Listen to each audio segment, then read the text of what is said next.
The first time that I knew that other people were watching was like, we're already doing it like about a year. I get an email from somebody and they're like, hey, I watch your YouTube channel. And this is the first time ever somebody emailed me this. And I watch your YouTube channel. I know you guys are in the Asheville area. She goes, just by watching your videos. And she goes, would you mind if me and my family, my little kids, come and you could show us your place and show us your garden? And I was like, oh, this is kind of weird, right? Like, I don't know these people and they're asking to come over. Like, what do I say here? And so then she goes on and saying like, hey, my son was eating a pickle, right? And, you know, pickles have a little stem at the end, you know, they come from cucumbers, right? And so she was trying to explain to her son that, hey, this is how they grow. They come from cucumbers. And they had never seen a cucumber grow. They didn't know what that looked like. And she was asking me if they could come so I could show them how things grow. And here I was, you know, we had been there about a year. You know, we're from LA, like, we're not from this area. And they're asking us to show them this. And we're like, whatever reason, I said, okay, yes, let's do this. Come over. I'll show you guys.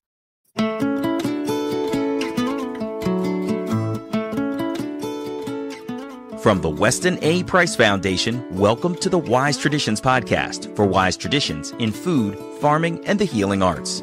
We are your source for scientific knowledge and traditional wisdom to help you achieve optimal health.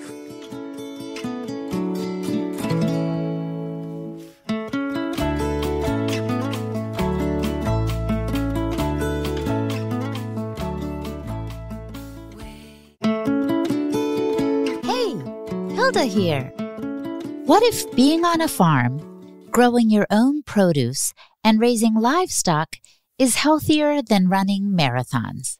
This is episode 365, and our guest today is Jason Contreras, a homesteader and the man behind the Sow the Land YouTube channel. Jason today tells us his story of a cancer diagnosis when he was about 30 years old.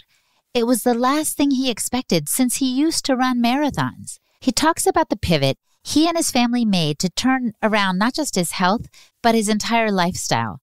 They had to do a 180. Jason explains that they didn't change a lot at first, but then they did decide to pick up and move to North Carolina. There were many twists and turns along the way that I'll let Jason tell himself. But some conversation highlights include his sharing the biggest learning curve they hit when they became homesteaders, why he started filming videos and vlogs in the first place, and why Jason has no regrets about the switch he and his family made from a regular life to homesteading. Before we get into it, I want to invite you to our Wise Traditions Conference in Knoxville, Tennessee, this October, the 21st through the 23rd. Join us to get clarity on how to nourish you and your family best, explore solutions for health concerns, and be inspired by speakers like Kelly Brogan and Tommy John. Plus, we'll eat delicious Wise Traditions-style food together, which is so nourishing, and much more. Go to wisetraditions.org to register today. I've already done so, and I've got my hotel booked too. I wouldn't want to miss this conference for anything. I hope to see you there. And a shout out to Earth Runners. Our ancestors were virtually always grounded. They went around barefoot or wearing leather-soled moccasins or sandals, which kept them in touch with the earth. Our shoes, among other things, keep us insulated, literally disconnecting us from the earth. It's time to get back to the connection with the earth to allow the body to take in electrons to help restore our natural electric state for balance and better health. This is where Earth Runners come in. I love my Earth Runner sandals. You all, they feature a copper earthing plug and conductive laces that keep me grounded literally to the earth. I have several pair because they're just so comfortable and I'm addicted to the feeling, to be honest. Earth Runners have created these minimalist earthing sandals based on the huarache, an ancient sandal of sorts, which is a simple sole with a wrapping lace. It's one of the oldest designs in history. Anyway, they took this design, the huarache, and they revamped it with Vibram soles and earthing technology. So basically, you get the most minimalist, natural, and grounded shoe experience you've ever had. I say go for it. Restore your natural connection with the earth via earthing to enjoy the myriad of benefits while you take in the elements just as our ancestors did. Earth Runners, their minimalist sole for healthy full range of foot movement, which improves the alignment of the entire body. What else do you need to know? Rewild and reconnect with Earth Runners. You can find them at earthrunners.com and use the code WISE for 10% off. earthrunners.com and the code word WISE. Oh, and by the way, this episode was recorded at Justin Rhodes Homestead. This is Holistic Hilda, and you're listening to Wise Traditions. Welcome to Wise Traditions, Jason. Thanks for having me. Yeah. So when you were about 30, you were diagnosed with Hodgkin's lymphoma. What was that moment like? Yeah, I had just turned 30. I had an enlarged lymph node on my neck, and we weren't sure what it was, after going through all the tests and everything. It ended up being Hodgkin's lymphoma, and it was just one of those things that was not in our radar. Like, that didn't come up, we didn't think it was that. I just thought I just had a large lymph node for whatever reason. But so it ended up being that, and it was just like, it just kind of changed our minds. Like, that was like the start of where we're at today. And from there, it kind of just snowballed. Like, I went through 6 months of chemo, and then from there, slowly we started to like figure out like what we should be doing, like health-wise. Like, do we need to be eating differently? Do we need to be cutting out things? And that started us on this journey of homesteading. Like, okay, maybe we should start growing our food, and not coming from a background in that at all. I don't think I ever knew anybody who had a garden in their backyard or nothing. And so trying to figure out, and we just realized that we're never going to really know what's in our food unless we do it ourselves. This is the thing, though, Jason. A lot of people get diagnosed with cancer and they don't change their lifestyle at all. What was something that flipped that switch for you that you were like, oh man, something's got to change here? I think it was, after I did 6 months of chemo, it was my last checkup where the doctor finally said, you're in remission. And so, after going through the chemo treatments, it was a lot of emotional experience. It was like just a roller coaster of ups and downs. And then finally we got that remission. And I thought, like, okay, is there anything we need to do here? Like, what now? Like, do I need to eat more healthier? Do I need to take, vitamins or supplements? Or we didn't know. And so when I asked the oncologist this, it's almost like she maybe never been asked this before, because she didn't know what to say. Because I asked her, like, what now? Well, what do we do? And she just said, well, just go back living to your normal life. Go back to how you were living. And that just kind of was like, it didn't make sense to us. It was like, how in the world can we just go back to how we were just living? And for a good year or two, we did. Like, and how was that? How were you living? We just had the standard American diet. We didn't have our daughter then, it was just me and my wife. We were married. And, we'd go out on the weekend, just, we're living in Los Angeles area. So like, we just kind of lived for the weekend, and just, my wife had her career in the fashion industry, and I had a good career as a computer drafter. And we just kind of just lived our life, like, I guess, like a normal married couple. So you did go back to it. And then what happened? And then I felt like I almost kind of like lived like it never happened. Like, I didn't want to talk about it. Like, and it kind of seemed like that way. Like, no one would ever know that I had cancer. But then I felt like slowly it was eating away at me. Like, I felt like every time we would go eat fast food or something like that, or have a soda, like, I would think like, well, should I be eating this or drinking this, or should I be consuming this? And, maybe I should be running more or exercising more, Then I kept on remembering what the oncologist said, just go back living to your normal life. And then as we were trying to do that, I felt like slowly things were just kind of eating away at us. And I was like, I don't think we could do that anymore. Like, yeah, you couldn't just slip back into it as if nothing had ever happened. Right. And that's what slowly I think we figured out, like, almost like, why do I need this oncologist to give me, almost like we're looking for permission to eat healthy? And that's when we realized, like, we don't need permission to do that. Like, how come we can't just figure it out ourselves? And so that's when we just started to slowly, like, cutting out things. Like, let's stop eating fast food, like, stop drinking soda, and all these simple things that you could do. And then finally it was like, hey, let's try to grow a garden. Let's try to grow a tomato plant, let's see how that is, because we've never been around it or anything like that. And from trying to, cut out gluten, cut out processed foods and stuff like that. It was a slow process. It wasn't overnight. But then next thing you know, we're growing in raised garden beds. And that's what we really fell in love with, was like, man, we're growing our own food. And it wasn't much. We weren't growing like 100% of our food or anything. And we're just trying to figure this stuff out. But just seeing that process of growing a tomato plant or growing like your first cucumber, it was just such an amazing feeling. And then from seeing that seed grow to cooking it, even if it was just literally one tomato, because that's all we could grow. But we did it. And that's what we fell in love with. And it kind of snowballed into like, hey, let's try to find land somewhere. Wow, that's a big progression. Did your family think you had lost it, or were they encouraged to see what y'all were up to? Yeah, our family's been very supportive, and they were into it too. Like, they were like, wow, you guys are started a garden, like, oh, wow, that's cool. Like, and so when we were slowly realizing that we didn't want to be where we were at, and also at the same time, it kind of woke us up to like, what is making us happy? Like, going through something like cancer, I almost felt like I had this second chance of life. Like, I wasn't sure what that looked like and what I wanted to do with that, but I felt like we're doing was not where we wanted to be. And for me, I was working in an office for 17 years, doing the same thing in front of a computer, artificial light, just sitting down all day. And that really was eating away at me. And then after I had cancer, I was like, I don't want to do that anymore. Like, this is not making me happy.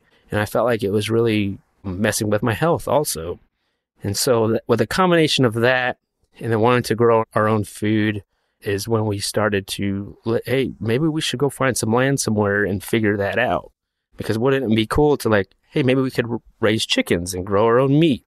Maybe some pastured poultry, some pastured eggs, and grow more of our own food because we loved it so much. And now you are Sow the Land Homestead. Some people still out there have no idea what a homestead is. Can you explain that to us a little bit? What is it? Yeah, homestead is, I think, a place where you grow your own food. And it could be, you don't have to have acres of land to have a homestead. We're on 1.5 acres now. And I really think we were homesteading in California. And we had like no acres of land. Like, we hardly had anything. We had a little backyard. But we were still doing it in the city. And I believe homesteading is kind of more of a mindset, if anything, where it's growing your own food. It's, if something's broken, you fix it. And it's just kind of like you're going back to the land and more simple way of doing things. Maybe you're canning more food or freeze drying more food, but maybe you're starting to grow more of your own food. And I think that's important. It's kind of how people used to live, right? Yes, totally. I feel like every time I'm in the garden, or if I'm like, with the chickens or something like that, I feel like it's very familiar, even though like, we're starting new at it, because I also feel like maybe this is something we like for years, maybe we used to know how to do this, but just now as we're doing it, I feel like we're trying to relearn this whole process, like something very familiar about growing the tomato plant, even though I've never done it, but I feel like I'm trying to relearn that. Like, I knew it, like for some reason it's like, I don't know what that word is, but like I feel it. Like, I used to know this stuff. Maybe we all used to know this like 100 years ago, but now we're just trying to relearn what we lost. And speaking of that, I feel like a lot of people right now want to be more self-sufficient. They want to provide for their families and maybe even for their communities in new ways because of the health crisis that's been taking hold of our world. Yeah, I agree, especially what happened in the last year or so. Definitely, I think people are slowly kind of waking up to like, hey, you can grow your own food. You can figure out what's healthy, and you don't need permission from anybody to figure that out. And how does it feel, Jason?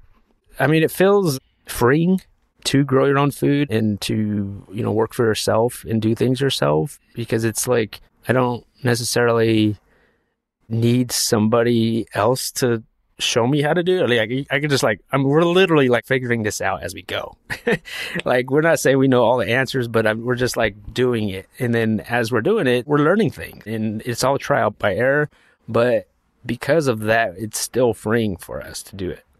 Tell me, because I see that smile on your face, about one of the things that you did learn just by trying and even failing, but you guys were figuring it out. One thing was actually the pastured poultry, like raising our own meat chickens. Early on, we had never done it before. I mean, we had took a workshop in California and, oh man, this seems doable, and you could do it. You don't need a bunch of acres to do it. So when we first moved to North Carolina, we got some chickens, and the chickens that we got, they weren't meat chickens. And so they were more of like a heritage breed. I guess they're a dual purpose, but they weren't like, they didn't put on the meat like regular meat chickens do, like a Cornish cross. And so when we raised them, we just raised them and like we fed them all organic. We raised them like super long time, like 18 weeks, which is way over like normal time. And so when we eventually processed them, we spent a lot of money on them and we really didn't get that much meat from them. And so that was our very first time. So that was a learning thing for us that like, okay, these are not the right chickens for us, but let's try this other meat breed. And that's when we started doing these other meat breeds, and we thought, okay, these are the way to go. But I think if we didn't have that experience firsthand, we wouldn't figure this out, and it's okay. So talk to us about the taste and the quality of the food that you grow or the livestock that you raise. What is that like compared to what you used to live on? I think it's definitely cleaner, like the food that we grow and the meat that we grow.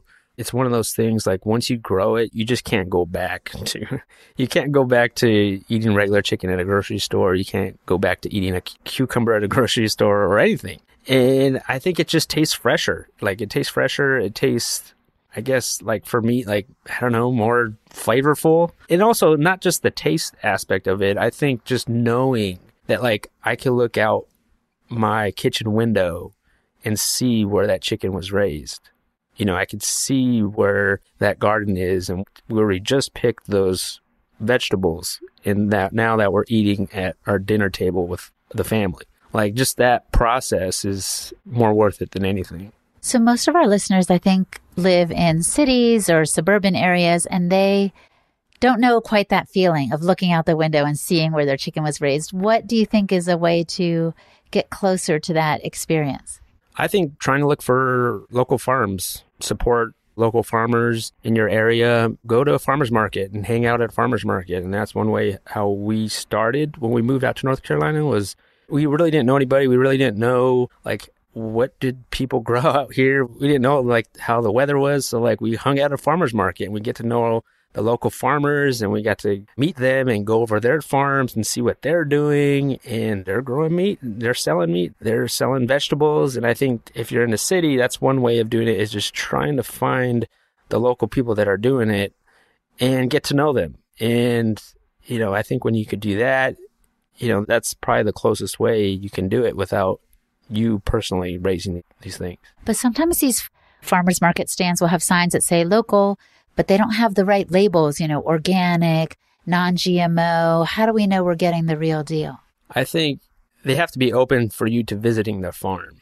I think that's what's key is actually going to the farm. I think if they're the real deal, they won't mind that you come and visit. Because some of the farms that we've met, I mean, they're more than happy to give you a farm tour and just show you around. And if they're a legit farm and they're not afraid to show it, then they won't matter to them if you come.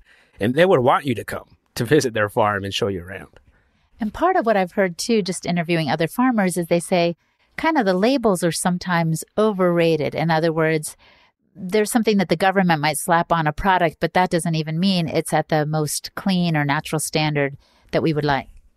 Yeah, I think so too. I mean, that's why I think it's important to visit a farm, like know your local farmer and maybe even invite them to dinner, like have a potluck at your place. And maybe that's how you get to know them even more. But yeah, I agree. Just because it's a label, it's just a label. Like you still got to visit the farm and judge for yourself if that farm is where you want to order your food from.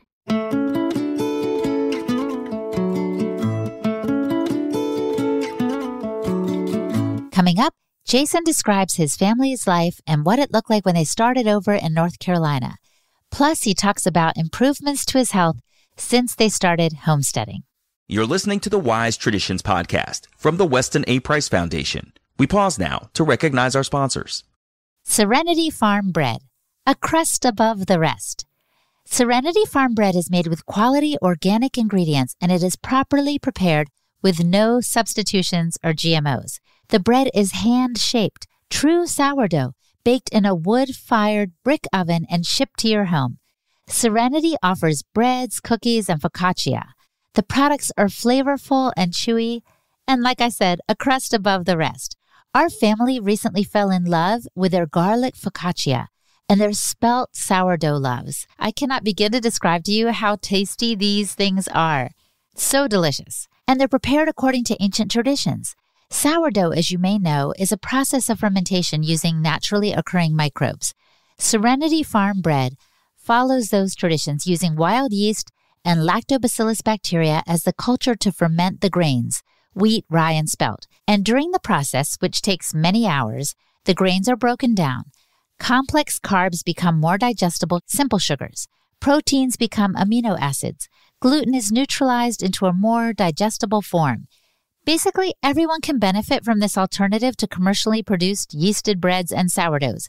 But these products are especially good for those who struggle with balancing blood sugar, who have trouble with their weight, and who have an apparent wheat or gluten intolerance. Serenity Farm breads offer a wide variety of products too, from sweeter treats like the walnut raisin bread or sourdough cookies to traditional loaves like European-style rye and multigrain.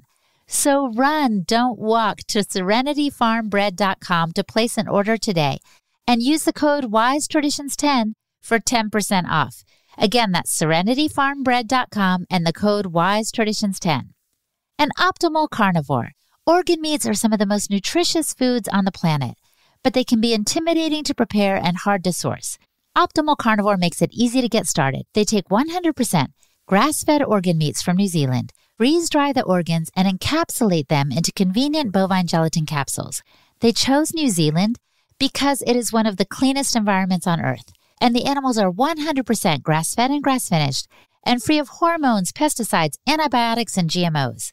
And since our ancestors would have eaten the whole animal, Optimal Carnivore created a unique blend of 9 different organs in their grass-fed organ complex, a powerful combination, including beef liver, brain, thymus, heart, kidney, spleen, pancreas, lung, and gallbladder. This is awesome. Each organ brings its own unique nutrients to the table. It's a real nose-to-tail solution and perfect for people on the go or those trying to develop an appreciation for organ meats. I take these supplements to help fill in the gaps in my diet. Plus, Optimal Carnivore plants 1 tree for every product sold, which helps the environment. Right now, they have a grass-fed organ complex, a grass-fed bone marrow, and a grass-fed liver product. So go to Amazon.com/optimalcarnivore and use the code Weston10 to save 10% on all products. Again, that's Amazon.com/optimalcarnivore and the code Weston10. This is Holistic Hilda, and you're listening to Wise Traditions.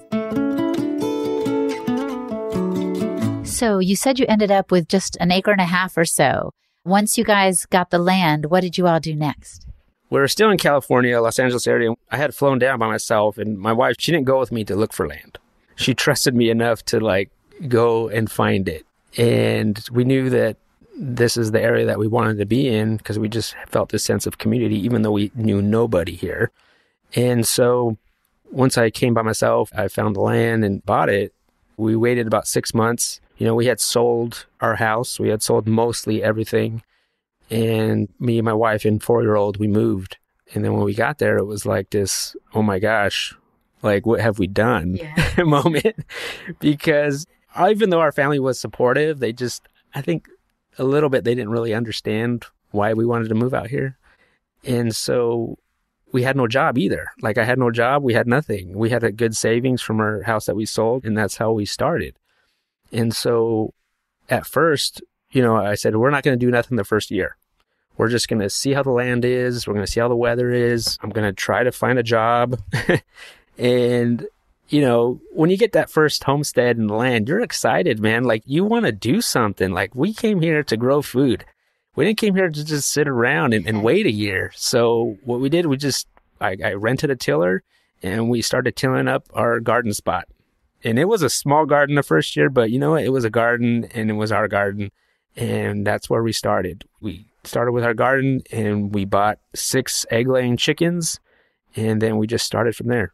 And you also didn't have to start from scratch, I'm guessing, because there are other homesteaders in this area Plus, there are books and YouTube channels you could check out, right? Right, which is, this was 5 years ago. And honestly, we really didn't look at YouTube as far as, it was only really just how-to videos type stuff that I would look at. I think mainly we would look at blogs, and that's how we kind of figured things out, like how to build a chicken tractor and like find books that, you could build chicken tractors. And, we're a big fan of Joel Salatin, Polyface. I'd read his books. So he was super helpful in that, raising our own meat chickens, and also Primal Pastures out in California. They would guide us, show us, visited their farm before we left. So yeah, it wasn't total, like, didn't know nothing, Of course, we did our research, but mainly it was just blogs and websites that I would look up. And what do you think was the biggest learning curve for you and Lorraine? I would say for sure moving on to a larger animal. Like, the chickens, they're chickens, they're smaller. That's the gateway drug to this lifestyle. So, we did the chickens, for 3 years. We just had 6 egg layers, and we would do 100 meat chickens a year, and we had a garden. And we did that the same thing for 3 years, and it grew from year 1 to year 3. We started with 30 meat chickens, and it grew to like over 100. But it was the same thing. And so it was like, okay, what's the next animal? And what can we do on our 1.5 acres? I knew, we probably can't do a meat cow or a milk cow or something like that, but pigs, I knew pigs was the next step for us. And just getting over that fear of a large pig, because, they're just huge and they can run us over, that those things were crossing my mind. And so after meeting friends here and helping them with their pigs and seeing how they are with their pigs and how they raise their pigs on their land, and hanging out with other people that are doing this, that kind of gave us the confidence to, hey, maybe we can do this, maybe we can figure this out and do this on our 1.5 acres, is get at least 2 pigs. And that's what we ended up doing last year, was raise 2 pigs for the first time. And believe me, we were super scared.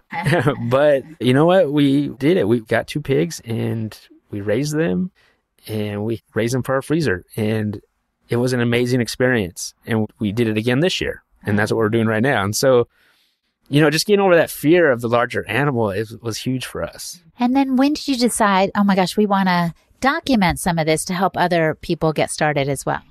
Starting YouTube was not in our radar when we first moved. Like I said, I hardly ever really watched YouTube. I didn't know it was a thing that you could actually like vlog or document what you're doing on YouTube. So when we first moved, some of our family really didn't understand why we're doing this. And so like grandma and mom would say, hey, what are you guys doing out there? Like, what did you do today? And plus we had a 4-year-old at the time. And so we took, their granddaughter away, because all our family, everybody lived in the same area. It was common for grandma to pop over any given day, mom to pop over dad, And so I started sending little videos, clips with my iPhone to grandma, to mom, and like, hey, this is what we did today. And so that gets old after a while, you're sending a little video clip to everybody that you knew through an email or text message or whatever. And so I thought, well, how about I just start a YouTube channel, like a family channel for us, and then I could send people the link and they could watch it whenever. And so we started doing that about 6 months after we moved. And then slowly after that, other people started to find us, which was totally unexpected, because it's really just, I thought this was just grandma watching, mom watching. Yeah. And so the first time that I knew that other people were watching was like, we're already doing it like about a year. I get an email from somebody and they're like, hey, I watch your YouTube channel. And this is the first time ever somebody emailed me this. And I watch your YouTube channel. I know you guys are in the Asheville area. She goes, just by watching your videos. And she goes, would you mind if me and my family, my little kids, come and you could show us your place and show us your garden? And I was like, oh, this is kind of weird, right? Like, I don't know these people and they're asking to come over. Like, what do I say here? And so then she goes on and saying like, hey, my son was eating a pickle, right? And, pickles have a little stem at the end, they come from cucumbers, right? And so she was trying to explain to her son that, hey, This is how they grow. They come from cucumbers, and they had never seen a cucumber grow. They didn't know what that looked like. And she was asking me if they could come so I could show them how things grow. And here I was, we had been there about a year. We're from LA, we're not from this area. And they're asking us to show them this. And we're like, whatever reason, I said, okay, yes, let's do this. Come over. I'll show you guys. And so the whole family came over, super nice family. It was peak garden season, it was peak gardening. We had cucumbers growing. I showed them, look, this is where your pickle came from, these cucumbers. And everyone was so amazed. We had baby chickens. They were holding baby chickens for the first time. They had never seen this stuff, right? And this family they lived this area of their whole life. And it turns out they only lived 5 minutes from us. They're practically my neighbor. And they found us through YouTube. And so we sent them home with a bag full of groceries from our garden. They messaged me that night and said, we made a big salad from what you sent us. Thank you so much. And just to witness that, their face light up. They're eating a tomato from our garden. They're holding baby chickens. They're eating the salad. Just to see that and see their face, go to my wife and I was like, man, we cannot stop doing this. We have to keep telling our story and sharing these things because other people are finding us and they're feeling inspired by it. So how did you come up with the name Sow the Land? So in the beginning, before we moved, I knew that social media was going to be maybe a way we could, promote, if we start selling things, because I do some woodworking too. And so my wife, she has a background in the fashion industry, and she did that in LA for a number of years before we moved in. So she knows how to sew.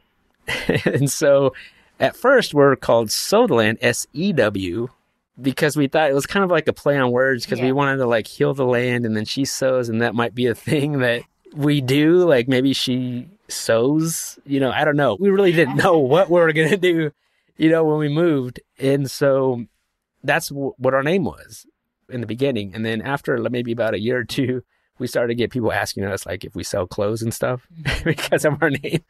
And we did it, and that wasn't going to happen. So then we decided to switch it to S-O-W, how it probably should have been, Sow the Land. And so really, it was just a play on words. And eventually, that I've always felt like we're sowing the land, we're making the land better than how we found it.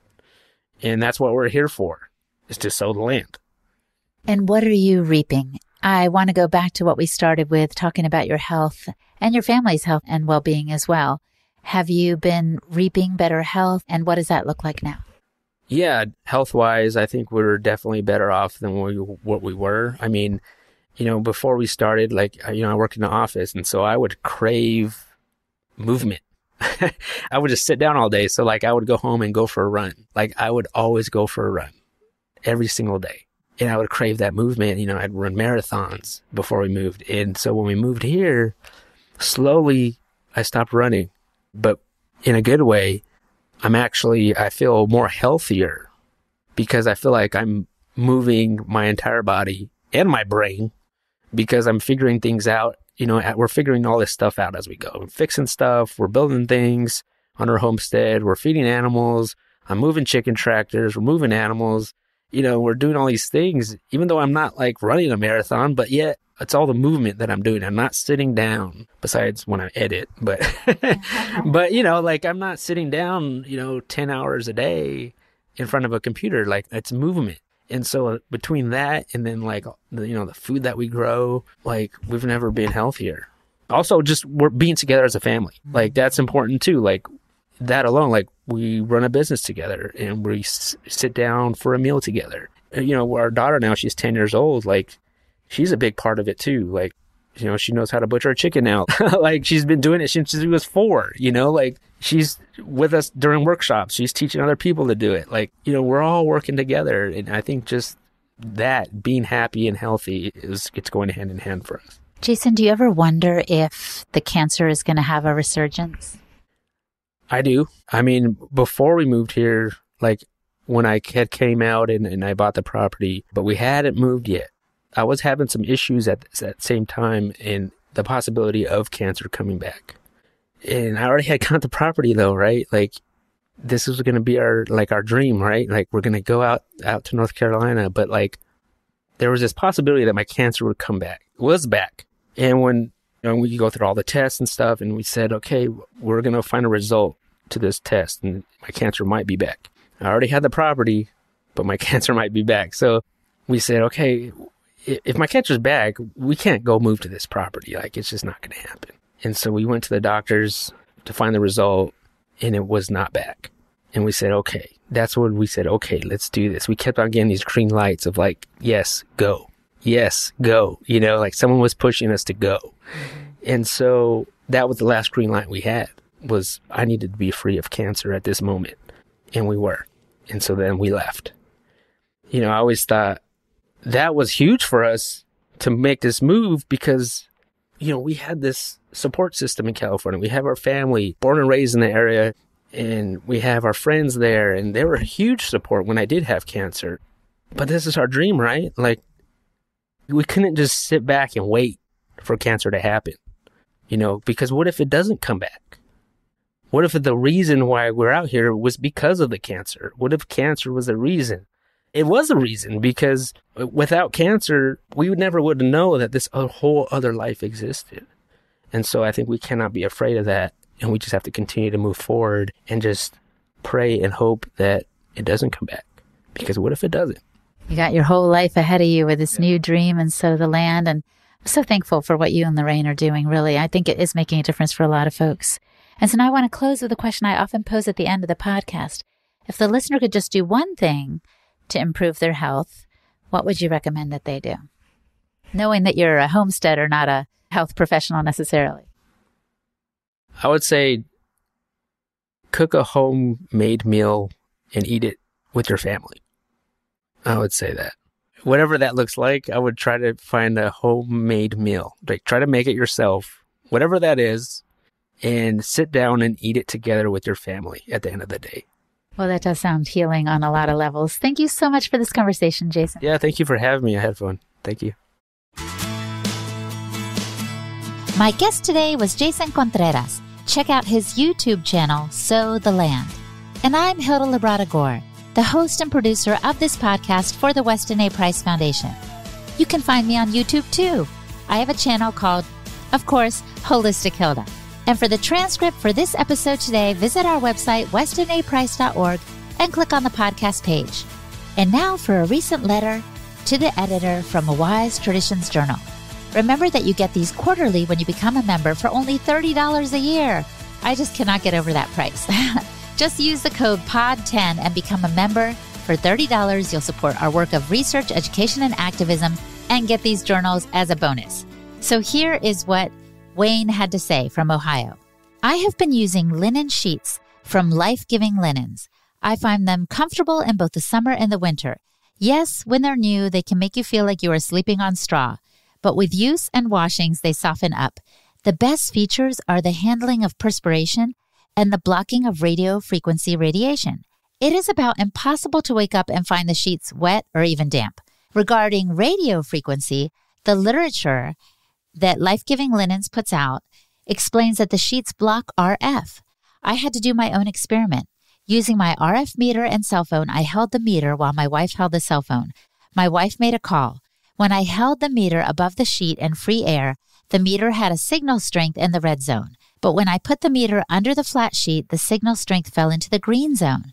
The cell phone was less than 10 feet from the meter. The above and below the sheet test with the meter was repeated 7 times with the same results each time. The linen blocked the RF. Linen is a good choice for those who are electro-hypersensitive. I'm spending 1/3 of my life RF-free. This is a letter from Wayne from Ohio. Wayne, this is awesome information. Thank you so much for telling us about this. I'm going to check out these linen sheets immediately and see if they want to advertise on the podcast too. Why not? So thank you so much for listening, my friend. All shall be well, and all shall be well, and all manner of things shall be well. On behalf of the Weston A. Price Foundation, thanks for listening. We have many free resources to support you on your health journey. Visit westonaprice.org to find podcasts, articles, videos, and more. You can also find a local chapter near you for help in finding sources of great food. We invite you to support the Foundation's mission of education, research, and activism by becoming a member. Thanks again, and take care. Wise Traditions is a project of the Weston A. Price Foundation for wise traditions in food, farming, and the healing arts. The content on this podcast is provided for informational purposes only and is not intended to substitute for the advice provided by your doctor or other healthcare professional. It is not intended to be, nor does it constitute healthcare or medical advice.